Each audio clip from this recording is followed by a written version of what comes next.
ಪ್ರತ್ಯೇಕವಾಗಿ ನಾವು ಎಫೆಸ ಪತ್ರಿಕೆಯನ್ನು ನಾವು 2ನೇ ಅಧ್ಯಾಯವನ್ನು ನಾವು ಇದುವರೆಗೂ ಧ್ಯಾನ ಮಾಡ್ತಾ ಬಂದಿದ್ದೇವೆ. ನಾವು ಕಳೆದ ಒಂದು ಕಾರ್ಯಕ್ರಮದಲ್ಲಿ ನಾವು ಅದನ್ನು ಪ್ರಾಮುಖ್ಯವಾಗಿ ತಿಳಿಸಿದಂಥ ಮಾತು ಏನಂತ ಹೇಳಿದ್ರೆ, ನಮ್ಮ ಅಸ್ಥಿವಾರ ಭಾಳ ಪ್ರಾಮುಖ್ಯ ಪ್ರಿಯರೇ. ಯಾವುದೇ ಒಂದು ಬಿಲ್ಡಿಂಗ್ ನೋಡಬೇಕಾದ್ರೆ ಅದಕ್ಕೆ ಬೇಕಾದ ಸಂಗತಿಗಳು ಏನಂದರೆ ಪ್ರಾಮುಖ್ಯವಾಗಿ ಫೌಂಡೇಶನ್. ಅಸ್ಥಿವಾರ ಸರಿ ಇಲ್ಲದೆ ಹೋದರೆ ನಾನಾ ಸಂಗತಿಗಳು ಆಗುವ ಸಾಧ್ಯತೆ ಉಂಟು. ಅನೇಕ ವಿಷಯಗಳನ್ನು ಕೇಳಬೇಕಾದ್ರೆ ಅನೇಕ ದೊಡ್ಡ ದೊಡ್ಡ ಬಿಲ್ಡಿಂಗ್ಗಳು ಬಿದ್ದು ಕೊಲ್ಯಾಪ್ಸ್ ಆಗಿದೆ, ಬಿದ್ದು ಹೋಗಿದೆ ಎಂಬುದಾಗಿ. ಕಾರಣ ಸರಿಯಾದಂಥ ರೀತಿಯಲ್ಲಿ ಅದಕ್ಕೆ ಹಾಕಬೇಕಾದಂಥ ಒಂದು ಅಸ್ಥಿವಾರವನ್ನು ಹಾಕದೆ ಹೋದಂಥ ಸಮಯದಲ್ಲಿ ಅನೇಕ ರೀತಿಯಲ್ಲಿ ಆಗುವಂಥ ಸನ್ನಿವೇಶಗಳು ಬರುವಾಗ ನಿಲ್ಲುವುದಕ್ಕೆ ಸಾಧ್ಯತೆ ಇಲ್ಲ ಎಂಬುದಾಗಿ ನೋಡ್ತೇವೆ.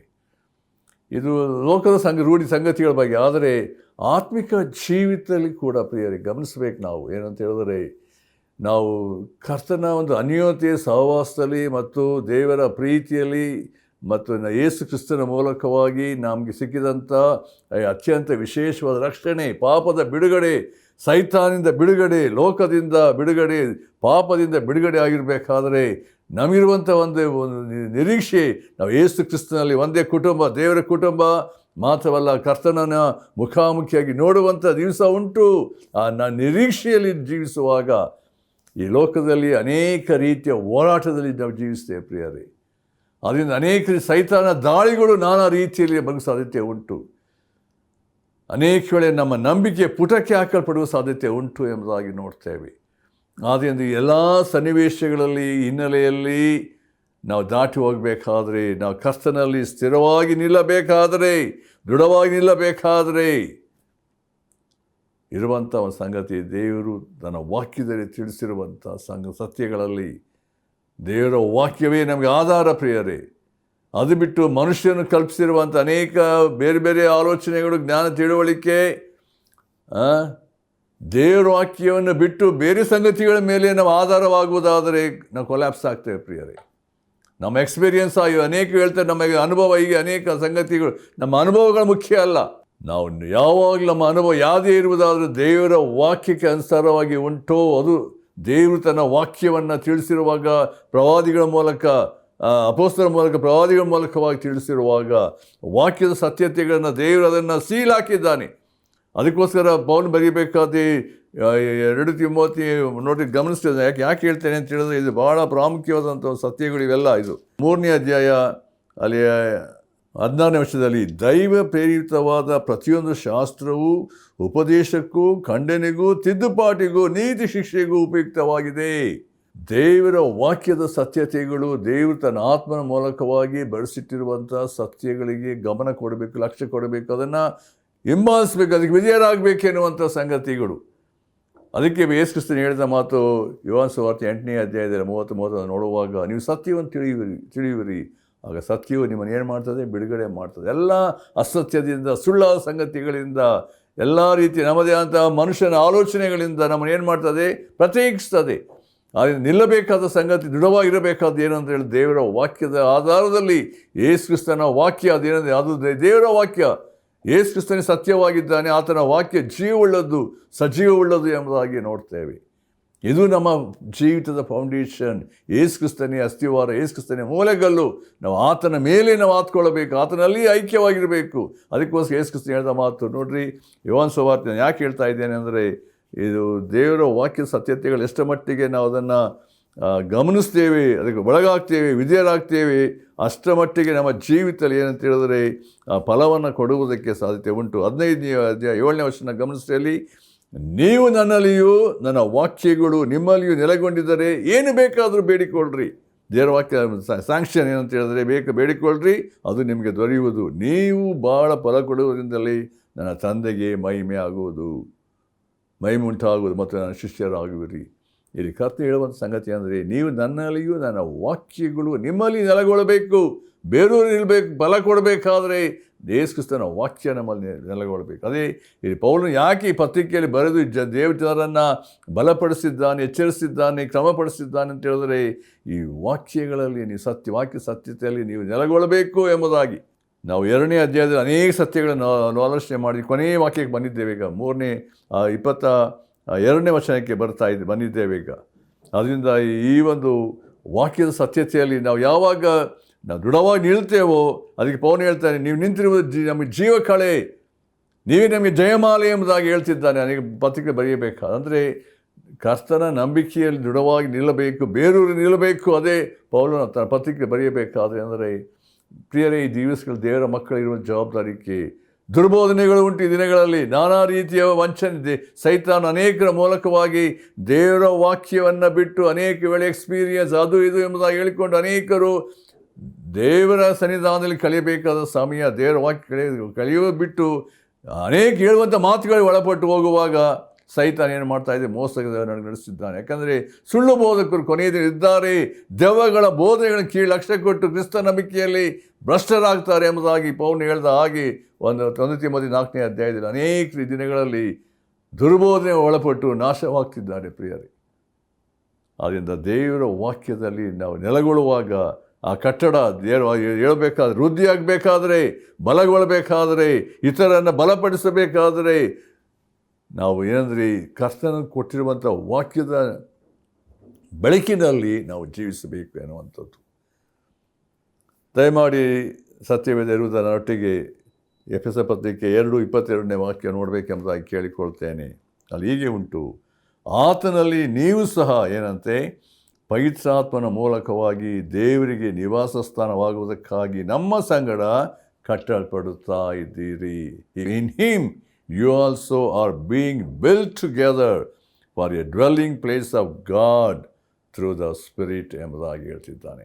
In him you also are being built together for a dwelling place of God through the Spirit. ಪರಿಶುದ್ಧಾತ್ಮನ ಮೂಲಕವಾಗಿ ನಾವು ಏನಾಗಿದ್ದೇವೆ, ಇಲ್ಲಿ ಕಟ್ಟಲ್ಪಡುತ್ತಾ ದೇವರಿಗೆ ನಿವಾಸ ಸ್ಥಾನವಾದ ಕಟ್ಟಲ್ಪಡುತ್ತಾ ಇದ್ದೀರಿ. ದೇವರಿಗೆ ಮಾತುಗಳನ್ನು ಆಶೀರ್ವದಿಸಲಿ. ನಾವು ಪ್ರಾರ್ಥನೆ ಮಾಡೋಣ. ನಮ್ಮ ಪ್ರೀತಿಯುಳ್ಳ ತಂದೆಯಾದ ದೇವರೇ, ಎಫೆಸ ಪತ್ರಿಕೆ 2ನೇ ಅಧ್ಯಾಯವನ್ನು ನಾವು ಕ್ರಮವಾಗಿ ಓದುವಾಗ, ಧ್ಯಾನಿಸುವಾಗ, ಈ ಕೊನೆಯ ವಾಕ್ಯಕ್ಕೆ ಬಂದಿರುವಾಗ 22ನೇ ವಾಕ್ಯದಲ್ಲಿರುವಂಥ ಸತ್ಯಗಳನ್ನು ಗಮನಿಸುವಾಗ ನಿನ್ನ ಉದ್ದೇಶ, ನಿನ್ನ ಆಲೋಚನೆ, ನಾವು ಅನ್ಯ ಜನರಾಗಿದ್ದಂಥ ನಮಗೆ ಕೊಟ್ಟಿರುವಂಥ ಒಂದು ಶ್ರೇಷ್ಠವಾದಂಥ ಸಂಗತಿ ಹೌದು, ಪರಿಶುದ್ಧಾತ್ಮನ ಮೂಲಕವಾಗಿ ದೇವರ ನಿವಾಸವಾದ ಪರಿಶುದ್ಧಾತ್ಮ ಮೂಲಕವಾಗಿ ನಾವು ಕಟ್ಟಲ್ಪಡುತ್ತಾ ಇದ್ದೇವೆ ಅಂತ ಹೇಳಬೇಕಾದ್ರೆ ಹೌದು ಎಂಥ ಒಂದು ಸೇವೆಗೆ, ಎಂಥ ಒಂದು ಕರ್ತನೆ ನಮ್ಮ ಜವಾಬ್ದಾರಿಗೆ ನಾವು ಪಾಲಿಗೆ ಕೊಟ್ಟಿರುವಾಗ ನಾವು ಮಾಡಬೇಕಾದ ಕಾರ್ಯ ಭೂಲೋಕದಲ್ಲಿ ನೀನು ನಮ್ಮನ್ನು ಆರಿಸ್ಕೊಂಡಂಥ ಉದ್ದೇಶ ಏನೆಂಬುದನ್ನು ಈ ವಾಕ್ಯ ತಿಳಿಸುವಾಗ ಕೇಳುವಂಥ ಒಬ್ಬೊಬ್ಬರ ಹೃದಯದಲ್ಲಿ ಕಾರ್ಯ ಮಾಡಪ್ಪ. ನಾವು ಸೋಮಾರಿಗಳಾಗಿ ಆತ್ಮಿಕ ನಿದ್ರಾವಸ್ಥೆಯಲ್ಲಿ ಹೋಗದಂತೆ, ಸೈತಾನಿಗೆ ಅಧೀನರಾಗದಂತೆ, ಕರ್ತನೆ ವಾಕ್ಯದ ಸತ್ಯತೆ ನೆಲೆಗೊಂಡು ನಾವು ಕರ್ತನೆ ಸಭೆಯ ಅಭಿವೃದ್ಧಿಗೋಸ್ಕರ, ನಿನ್ನ ರಾಜ್ಯದ ಅಭಿವೃದ್ಧಿಗೋಸ್ಕರ ಜೀವಿಸುವಂತೆ, ದುಡಿಯುವಂತೆ ನಮ್ಮೆಲ್ಲರನ್ನು ಬಲಪಡಿಸು. ಯೇಸು ಕ್ರಿಸ್ತನ ಹೆಸರಿನಲ್ಲಿ ಬೇಡ್ತೇವೆ ತಂದೆಯೇ, ಆಮೇನ್. ನಾವು 22ನೇ ವಚನವನ್ನು ನಾವು ಓದಬೇಕಾದ್ರೆ ಇಲ್ಲಿ ಪೌಲನು ಅವರ ಅನ್ಯ ಜನರಾಗಿದ್ದಂಥ ವಿಷಯಗಳ ಬಗ್ಗೆ ಆತನು ಯಾವ ರೀತಿ 2ನೇ ಅಧ್ಯಾಯದಲ್ಲಿ ಪ್ರಾರಂಭದಿಂದ ತಿಳಿಸ್ತಾ ಬಂದಾಗ ಅವರ ಬ್ಯಾಕ್ಗ್ರೌಂಡ್, ಯೇಸು ಕ್ರಿಸ್ತನನ್ನು ನಂಬುವುದಕ್ಕಿಂತ ಮುಂಚೆ ಅವರ ಹಿನ್ನೆಲೆ ಏನಾಗಿತ್ತು ಎಂಬುದನ್ನು ತಿಳಿಸಿದ ನಂತರ, ಯೇಸು ಕ್ರಿಸ್ತ ನಂಬಿದ ನಂತರ ಅವರು ಏನಾಗಿದ್ದಾರೆ, ಅವರಿಗೆ ಕೊಡಲ್ಪಟ್ಟಿರುವಂಥ ಹೆಸರು ಮಾತ್ರವಲ್ಲ, ಅವರ ಬಾಧ್ಯತೆ ಮತ್ತು ಅವರ ಜವಾಬ್ದಾರಿಕೆಯಲ್ಲಿ ಈಗ ನಮ್ಮೊಡನೆ ಏನಂತ ಹೇಳಿದ್ರೆ ಏನು ಹೇಳ್ತಿದ್ದಾನೆ, ದೇವಜನರೊಂದಿಗೆ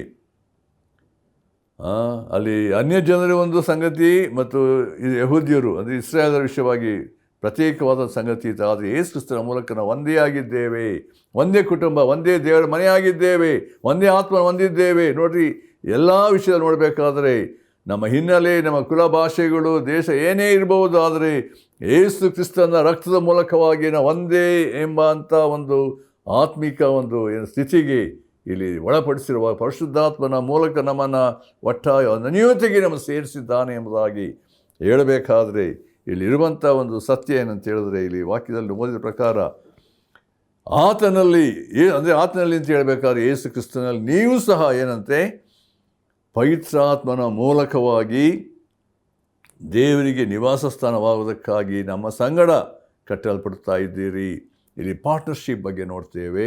ಮಾತ್ರವಲ್ಲ, ನಾವು ಏನಂದರೆ ನೀವು ಸಹ ಅಂತ ಹೇಳಬೇಕಾದ್ರೆ ಈಗ ಇಲ್ಲಿ ಪೌಲನು ಏನು ಮಾಡ್ತಿದ್ದಾನೆ, ಈ ಅನ್ಯ ಜನರಿಂದ ಬಂದಂಥ ವಿಶ್ವಾಸಿಗಳನ್ನು ಅವರಿಗೆ ಹೆಚ್ಚಿನ ರೀತಿಯಲ್ಲಿ ಅವರನ್ನು ಪ್ರೋತ್ಸಾಹಿಸಿ, ಬಲಪಡಿಸಿ, ಅವ್ರ ನಂಬಿಕೆ ದೃಢಪಡಿಸಿ, ಅವ್ರಿಗೆ ಏನಂತ ಹೇಳಿದ್ರೆ, ಈಗ ನಿಮ್ಮ ಪಾತ್ರ ನೀವು ಮಾಡಬೇಕಾದ ಜವಾಬ್ದಾರಿಕೆ ಬಗ್ಗೆ ಅವ್ರು ಹೇಳುವಂಥ ಮಾತು ಏನಂತ ಹೇಳಿದ್ರೆ, ನೀವು ಪರಿಶುದ್ಧಾತ್ಮನ ಹೊಂದಿದ್ದೀರಿ, ಪರಿಶುದ್ಧಾತ್ಮನ ಮೂಲಕವಾಗಿ ನೀವೇನಂತ ಹೇಳಿದ್ರೆ ದೇವರಿಗೆ ನಿವಾಸ ಸ್ಥಾನವಾಗುವುದಕ್ಕಾಗಿ ನೀವು ನಮ್ಮೊಟ್ಟಿಗೆ ಕಟ್ಟಲ್ಪಡುತ್ತಾ ಇದ್ದೀರಿ. ದೇವರು ನಿಮ್ಮನ್ನು ಸಹ ಆರಿಸಿಕೊಂಡಿದ್ದಾನೆ. ಜಗತ್ಪತಿಗೆ ಮುಂಚೆ ನಿಮ್ಮನ್ನು ಕ್ರಿಸ್ತನಲ್ಲಿ ದೇವರು ಆರಿಸ್ಕೊಂಡಿರಬೇಕಾದ್ರೆ ಈಗ ನೀವು ನಮ್ಮೊಡನೆ ಒಟ್ಟಾಗಿ ನಾವು ಏನಂತ ಹೇಳಿದ್ರೆ ದೇವರ ನಿವಾಸ ಸ್ಥಾನವಾಗಿ ಕಟ್ಟಲ್ಪಡುತ್ತಾ ಇದ್ದೇವೆ. ಎಂಥ ಒಂದು ಶ್ರೇಷ್ಠವಾದಂಥ ಒಂದು ಸಂಗತಿ. ಅಂದರೆ ಕರ್ತನು ನಿಮ್ಮನ್ನು ರಕ್ಷಿಸೋದು ಮಾತ್ರವಲ್ಲ, ಕರ್ತನು ನಿಮ್ಮನ್ನು ಇನ್ನೂ ಹೆಚ್ಚಿನ ರೀತಿಯಲ್ಲಿ ನಮ್ಮ ಅನ್ಯೋನ್ಯತೆಯಲ್ಲಿ ನಮ್ಮನ್ನು ಸೇರಿಸಿ ಬಲಪಡಿಸಿ ಪರಿಶುದ್ಧಾತ್ಮನ ಮುದ್ರೆ ಹಾಕಿರಬೇಕಾದ್ರೆ ಈಗ ನೀವು ಸುಮ್ಮನೆ ಇರ್ಕೂಡ್ದು ಎಂಬುದಾಗಿ. Don't be idle. ಹಿಂದೆ ಮಾಡಿದ ಕೆಲಸ ಮಾಡೋದು. ಈಗ ಏನಂದರೆ ದೇವರು ನಿಮ್ಗೆ ಕೊಟ್ಟಿರುವಂಥ ದರ್ಶನ, ದೇವ್ರು ಕೊಟ್ಟಿರುವಂಥ ಜವಾಬ್ದಾರಿಕೆ ಈಗ ಏನಂತ ಹೇಳಿದ್ರೆ ಪರಿಶುದ್ಧಾತ್ಮನ ಮೂಲಕವಾಗಿ ನಾವು ಮಾಡಬೇಕಾದ ಕಾರ್ಯ ಏನು, ಇದು ಭಾಳ ಪ್ರಾಮುಖ್ಯವಾದ ಸಂಗತಿ. ಅದಕ್ಕೋಸ್ಕರ ಇಲ್ಲಿ ಪೌಲನು ತರುವಂಥ ಒಂದು ಆಲೋಚನೆ ಕಾರ್ಯಗಳು ನೋಡಬೇಕಾದ್ರೆ ನಮ್ಮ ಹಿನ್ನೆಲೆಗಳು ಯಾವುದೇ ಸ್ಥಿತಿ ಇರುವುದಾದರೂ ಈಗ ಕರ್ತನ ಉದ್ದೇಶ ಏನು ಎಂಬುದಾಗಿ ನೋಡ್ತೇವೆ. ಅಂದರೆ ದೇವರು ನಮ್ಮ ಮಧ್ಯೆ ವಾಸ ಮಾಡುವ ಆತನಾಗಿದ್ದಾನೆ, ನಮ್ಮ ಮಧ್ಯದಲ್ಲಿದ್ದಾನೆ. ನಾವು ಒಂದು ಮಾತನ್ನು ಪ್ರತ್ಯೇಕವಾಗಿ ವಿಮೋಚನಾ ಕಾಂಡದ ಪುಸ್ತಕದಲ್ಲಿ ದೇವರು ಮೋಶೆಗೆ ಹೇಳಿದಂಥ ಮಾತನ್ನು ನಾವು ನೋಡ್ತೇವೆ. 25ನೇ ಅಧ್ಯಾಯದಲ್ಲಿ ಒಂದು ಮಾತು ಹೀಗೆ ಬರೆಯಲ್ಪಟ್ಟಿದೆ. ದೇವರ ಉದ್ದೇಶ ಆಲೋಚನೆ ಏನಾಗಿತ್ತು? ಇಸ್ರಾಯೇಲರು ಐಗುಪ್ತದಿಂದ ಬಂದ ನಂತರ ತನ್ನನ್ನು ಪ್ರಕಟಿಸಿಕೊಂಡ ರೀತಿ ಅವರನ್ನು ಅರಣ್ಯದಲ್ಲಿ ನಡೆಸಿಕೊಂಡು ಬಂದು ಮೋಶೆಯ ನಾಯಕತ್ವದಲ್ಲಿ ಅವರಿಗೆ ತಿಳಿಸ್ತಾ ಬಂದಂಥ ಒಂದು ಸಂಗತಿ ನೋಡ್ರಿ. ದೇವರ ಉದ್ದೇಶ ಏನೆಂಬುದನ್ನು ಅಲ್ಲಿ ದೇವರು ತಿಳಿಯಪಡಿಸಿದ್ದಾನೆ. ವಿಮೋಚನಾ ಕಾಂಡ 25:8ನೇ ವಚನ, ನಾನು ಅವರ ಮಧ್ಯದಲ್ಲಿ ವಾಸಿಸುವುದಕ್ಕೆ ನನಗೆ ಒಂದು ದೇವಸ್ಥಾನವನ್ನು ಕಟ್ಟಿಸಬೇಕು. ನಾನು ನಿನಗೆ ತೋರಿಸುವ ಮಾದರಿಯ ಪ್ರಕಾರವೇ ಗುಡಾರವನ್ನು ಅದರಲ್ಲಿರುವ ಎಲ್ಲ ಸಾಮಾನುಗಳನ್ನು ಮಾಡಿಸಬೇಕು. ಅಲ್ಲಿ ದೇವರು ಮೋಶೆಯ ಮೂಲಕವಾಗಿ ತಿಳಿಯಪಡಿಸುವ ಸಂಗತಿ ಅಂದರೆ ದೇವರು ಅಂದರೆ ನಿಮ್ಮ ಮಧ್ಯದಲ್ಲಿ ವಾಸ ಮಾಡಬೇಕಾದ್ರೆ ಗುಡಾರ ಮಂಜೂಷ ಅದ್ರ ಬಗ್ಗೆ ಹೇಳಬೇಕಾದ್ರೆ ಅದು ಕಟ್ಟಿಸಬೇಕು. ಯಾವ ಪ್ಯಾಟ್ರನ್ ನಾನು ನಿನಗೆ ತೋರಿಸುವಂಥ ರೀತಿಯಲ್ಲಿ ನಾವು ಮುಂದಿನ 25ನೇ ಅಧ್ಯಾಯದಲ್ಲಿ ಎಲ್ಲ ವಾಕ್ಯ ಓದ್ತಾ ಬರಬೇಕಾದ್ರೆ ಅಲ್ಲಿ ಯಾವ ರೀತಿಯಲ್ಲಿ ಮಂಜೂಷ ಅಲ್ಲಿ ನಿರ್ಮಿತವಾಗಬೇಕು, ಮಾಡಿಸಬೇಕು.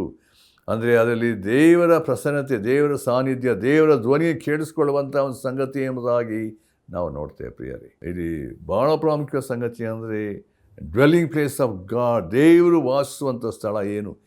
ಅನೇಕರಲ್ಲಿ ನಾನಾ ಸಂಗತಿ ಆಲೋಚನೆಗಳು ಉಂಟು. ದೇವರು ವಾಸಿಸುವಂಥ ಸ್ಥಳ ಎಲ್ಲಿ ಅಂತ ಹೇಳುವ ಗುಡಿಗಳಲ್ಲೇ ಅಲ್ಲ. ನಾವು ಅಪೊಸ್ತಲರ ಕೃತ್ಯ 17ನೇ ಅಧ್ಯಾಯ 24-25 ಓದುವಾಗ ಅಲ್ಲಿ ಪೌಲನು ತರುವಂಥ ಆಲೋಚನೆ ಗಮನಿಸಿ. ಅಲ್ಲಿ ಜಗತ್ತನ್ನು ಅದರಲ್ಲಿರುವ ಎಲ್ಲ ವಸ್ತುಗಳನ್ನು ಉಂಟು ಮಾಡಿದ ದೇವರು ಭೂಮ್ಯಾಕಾಶಗಳ ಒಡೆಯನಾಗಿರುವುದರಿಂದ ಆತನು ಕೈಯಿಂದ ಕಟ್ಟಿರುವ ಗುಡಿಗಳಲ್ಲಿ ವಾಸ ಮಾಡುವವನಲ್ಲ. ತಾನೇ ಎಲ್ಲರಿಗೂ ಜೀವ, ಶ್ವಾಸ ಮುಂತಾದೆಲ್ಲವನ್ನೂ ಕೊಡುವನಾಗಿರಲಾಗಿ ಕೊರತೆ ಇದ್ದವನಂತೆ ಮನುಷ್ಯರ ಕೈಗಳಿಂದ ಸೇವೆ ಒಂದೂ ಅಲ್ಲ. ಅಲ್ಲಿ ಅನೇಕ ಸಂಗತಿಗಳನ್ನು ನೋಡ್ತೇವೆ, ಅಲ್ಲಿ ಬೇರೆ ಬೇರೆ ಸಂಗತಿಗಳು ಉಂಟು ಅಲ್ಲಿ. ಆದರೆ ಅಲ್ಲಿ ಹೇಳುವಂಥ ಮಾತು ಏನಂತ ಹೇಳಿದ್ರೆ ದೇವರು ವಾಸಿಸುವಂಥ ಸ್ಥಳ ಯಾವುದು ಎಂಬುದಾಗಿ. ನಾವು 2ನೇ ಕೊರಿಂಥ ಪತ್ರಿಕೆ, ನಾವು ಅದನ್ನು ಕಳೆದ ಸಾರಿ ಅದನ್ನು ಆಲೋಚನೆ ಮಾಡಿದ್ದೇವೆ. ಅದನ್ನು ಅಲ್ಲಿ ಇನ್ನೊಂದು ಸರಿ ಓದುವಾಗ ನಮ್ಗೆ ಗೊತ್ತಾಗ್ತದೆ. 2 ಕೊರಿಂಥ ದೇವರು ವಾಸಿಸುವಂಥ ಸ್ಥಳ ನಾವು ಯಾರಾಗಿದ್ದೇವೆ ಎಂಬುದನ್ನು ಅಲ್ಲಿ ತಿಳಿಯಪಡಿಸಿದ್ದೇನೆ. 6ನೇ ಅಧ್ಯಾಯ 16ನೇ ವಚನ, ನಾವು ಜೀವ ಸ್ವರೂಪನಾದ ದೇವರ ಮಂದಿರವಾಗಿದ್ದೇವಲ್ಲ. ಇದರ ಸಂಬಂಧವಾಗಿ ದೇವರು ಹೇಳುವಂಥ ಮಾತೇನೆಂದರೆ, ನಾನು ಅವರ ಅವರಲ್ಲಿ ವಾಸಿಸುತ್ತಾ ತಿರುಗಾಡುವೆನು, ನಾನು ಅವರಿಗೆ ದೇವರಾಗಿರುವೆನು, ಅವರು ನನಗೆ ಪ್ರಜೆಯಾಗಿರುವರು ಎಂದು ಹೇಳಿದ್ದಾನೆ.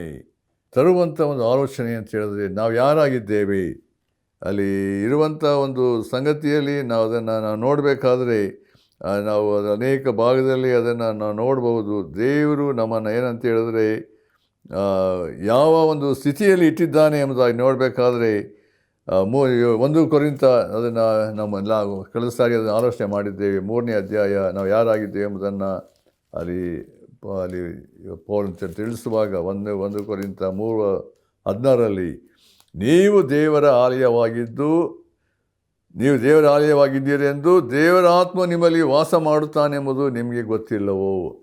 ಕೊರಿಂಥ ಸಭೆಯಲ್ಲಿದ್ದಂಥ ಸಮಸ್ಯೆ ಏನಂದರೆ, ಅವರಿಗೆ ಅನೇಕ ಸಮಸ್ಯೆಗಳು ದಾಟಿ ಹೋಗ್ತಾ ಇದ್ದರು.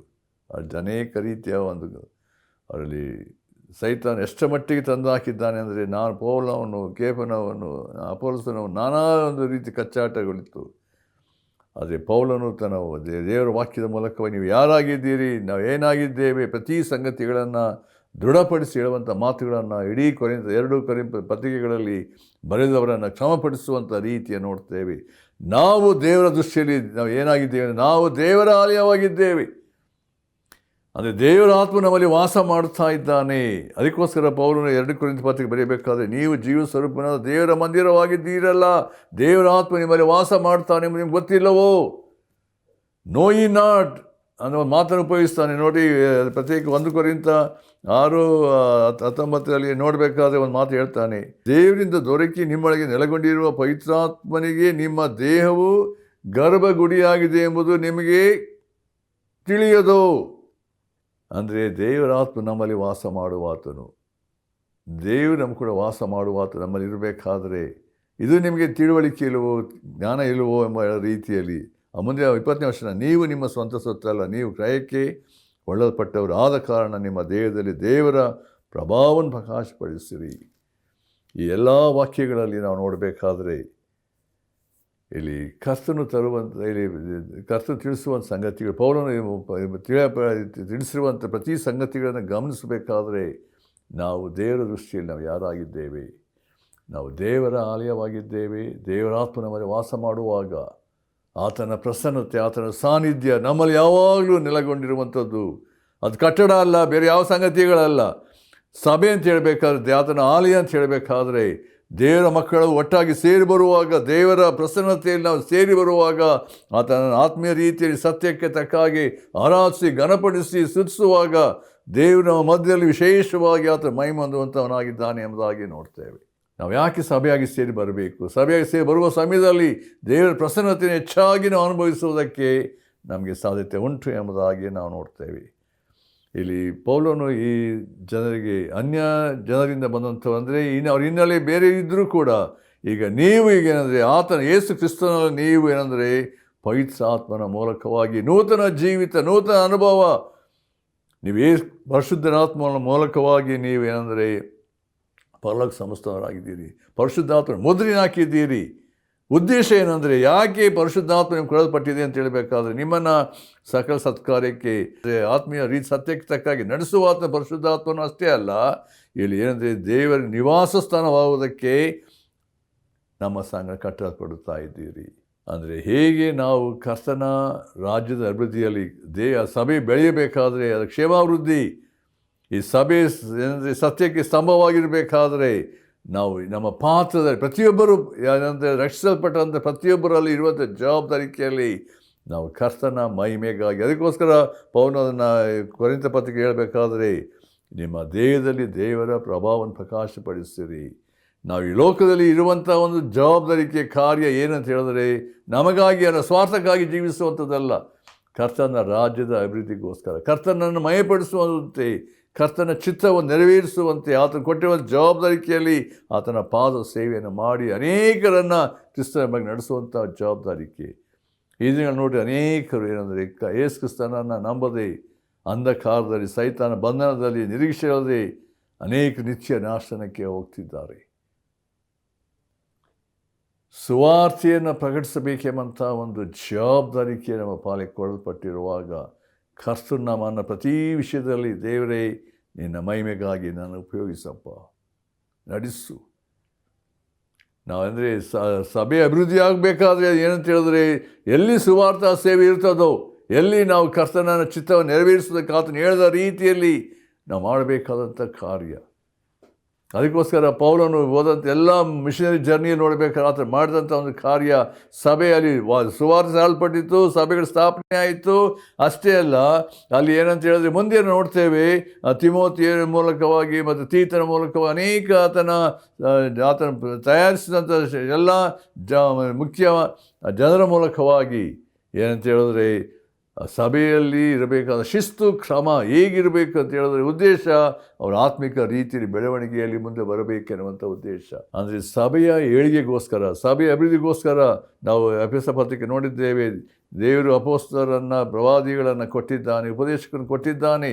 ಅದು ದೇವರ ಉದ್ದೇಶ. ತಿರುಗಿ ಅದನ್ನು ಓದಲು ಇಷ್ಟಪಡ್ತೇನೆ. ಎಫೆಸ ಪತ್ರಿಕೆಯಲ್ಲಿ ಸಭೆಯ ಒಂದು ವಿಷಯ ಜವಾಬ್ದಾರಿಕೆ ಏನಂತ ಹೇಳಿದ್ರೆ ಯಾಕೆ ಕೊಟ್ಟಿದ್ದಾನೆ ಅಂತ ಹೇಳಬೇಕಾದ್ರೆ 4ನೇ ಅಧ್ಯಾಯದಲ್ಲಿ ನಾವು ನೋಡ್ತೇವೆ, 11ನೇ ವರ್ಷ ನೋಡ್ತೇವೆ. 4:11 ಆತನು ಕೆಲವರನ್ನು ಅಪೊಸ್ತಲರನ್ನಾಗಿಯೂ, ಕೆಲವರನ್ನು ಪ್ರವಾದಿಗಳನ್ನಾಗಿಯೂ, ಕೆಲವರನ್ನು ಸುವಾರ್ತಿಕರನ್ನಾಗಿಯೂ, ಕೆಲವರನ್ನು ಸಭಾಪಾಲಕರನ್ನಾಗಿಯೂ, ಉಪದೇಶಗಳನ್ನಾಗಿಯೂ ಅನುಗ್ರಹಿಸಿದೆನು.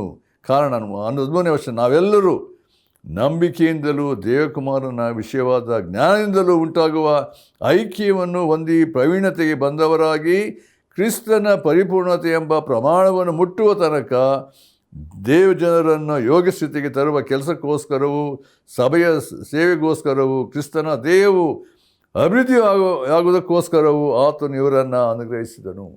ಉದ್ದೇಶ ಏನಂತ ಹೇಳಿದ್ರೆ ಸಭೆಯ ಅಭಿವೃದ್ಧಿ ಹೇಗಾಗಬೇಕು, ಅದಕ್ಕಾಗಿ ಕರ್ತನು ಕೊಟ್ಟಿರುವಂಥ ವರಗಳು ನೋಡ್ತೇವೆ, ವ್ಯಕ್ತಿಗಳನ್ನು ನೋಡ್ತೇವೆ.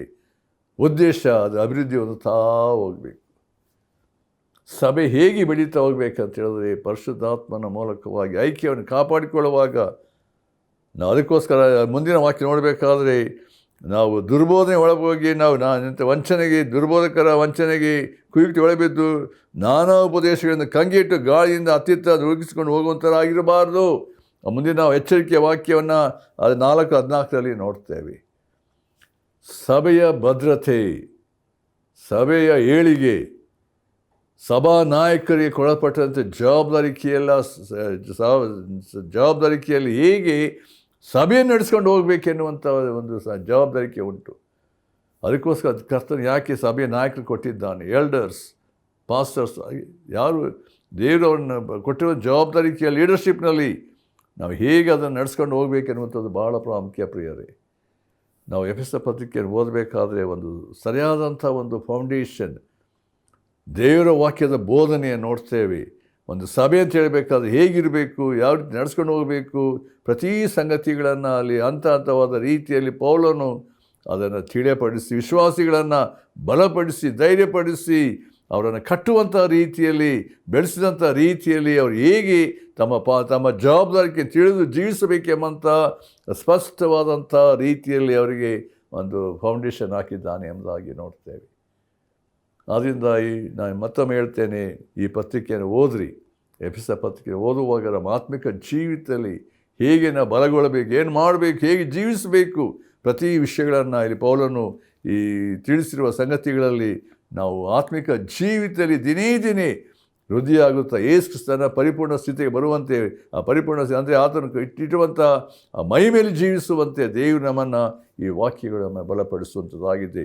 ಇನ್ನು ಅನೇಕ ವಿಷಯವುಂಟು, ಆದರೆ ಸಮಯ ಇಲ್ಲದೆ ಒಂದು ಇಲ್ಲಿ ಪ್ರಾಮುಖ್ಯವಾಗಿರುವಂಥದ್ದು ಏನಂದರೆ ದೇವರು ವಾಸಿಸುವಂಥ ಸ್ಥಳ ಇರುವಂಥ ಸಂಗತಿ ಅಂದರೆ ಡ್ವೆಲ್ಲಿಂಗ್ ಪ್ಲೇಸ್ ಆಫ್ ಗಾಡ್. ಅಂದರೆ ಕರ್ತನು ನಮ್ಮಲ್ಲಿ ವಾಸಿಸುವಾಗ, ನಮ್ಮಲ್ಲಿರಬೇಕಾದ್ರೆ ನಾವು ಎಷ್ಟು ಮಟ್ಟಿಗೆ ನಾವು ಕರ್ತನಿಗೆ ಭಯಭಕ್ತಿಯಿಂದ ಆತನ ಆರಾಧಿಸುವಂಥವರು, ನಾವು ಕರ್ತನ ರಾಜ್ಯದ ಅಭಿವೃದ್ಧಿಗೋಸ್ಕರ, ಏಳಿಗೆಗೋಸ್ಕರ ಏನಂದರೆ ನಾವು ಹೇಗೆ ನಾವು ಕಟ್ಟಲ್ಪಡ್ತಾ ಇದ್ದೇವೆ ಅಂತ ಹೇಳಬೇಕಾದ್ರೆ ನಾವೆಲ್ಲರೂ ಒಟ್ಟಾಗಿ ಒಂದೇ ಮನಸ್ಸಿನಲ್ಲಿ, ಒಂದೇ ಪ್ರೀತಿ ಐಕ್ಯತೆಯಲ್ಲಿ ನೆಲೆಗೊಂಡು ಆತ್ಮನಿಂದ ನಡೆಸಲ್ಪಟ್ಟವರಾಗಿ, ಆತ್ಮನಿಂದ ಭರಿತರಾಗಿ ಜೀವಿಸಬೇಕು ಎಂಬುದನ್ನು ಕರ್ತನ ತಿಳಿಸಿ ದೇವರಿಗೆ ಮಾತುಗಳನ್ನು ಆಶೀರ್ವದಿಸಲಿ. ಈ ವಾಕ್ಯಗಳ ಮೂಲಕವಾಗಿ ಇನ್ನೂ ನಾವು ಹೆಚ್ಚಾಗಿ ಕರ್ತನಿಗೆ ಸಾಕ್ಷಿ ಕೊಡುವಂಥವರಾಗಿ ಜೀವಿಸೋಣ. ನಮ್ಮ ಪ್ರೀತಿಯುಳ್ಳ ತಂದೆಯಾದ ದೇವರೇ, ಯಾರ್ಯಾರು ವಾಕ್ಯವನ್ನು ಕೇಳಿದ್ದಾರೆ ಒಬ್ಬೊಬ್ಬರು ಹೃದಯದಲ್ಲಿ ಕಾರ್ಯ ಮಾಡು. ಕರ್ತನಿನ ವಾಕ್ಯದ ಸತ್ಯತೆಯನ್ನು ನೆಲೆಗೊಂಡು ಸಭೆಯ ವೃದ್ಧಿಗೋಸ್ಕರ, ಏಳಿಗೆಗೋಸ್ಕರ ನಾವು ಕರ್ತನೆ ಮಾಡಬೇಕಾದ ಕಾರ್ಯಗಳನ್ನು ನಂಬಿಗಸ್ತರಾಗಿ ಕರ್ತನೆ ಆತ್ಮನಿಂದ ತುಂಬಲ್ಪಟ್ಟವರಾಗಿ ಆತ್ಮಭರಿತರಾಗಿ ಮಾಡುವಂತೆ ಒಬ್ಬೊಬ್ಬರನ್ನು ನೀನು ಬಲಪಡಿಸು. ಯೇಸು ಕ್ರಿಸ್ತನ ಹೆಸರಿನಲ್ಲಿ ಬೇಡ್ತೇವೆ ತಂದೆಯೇ, ಆಮೆನ್.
ಪ್ರಭುಗೆ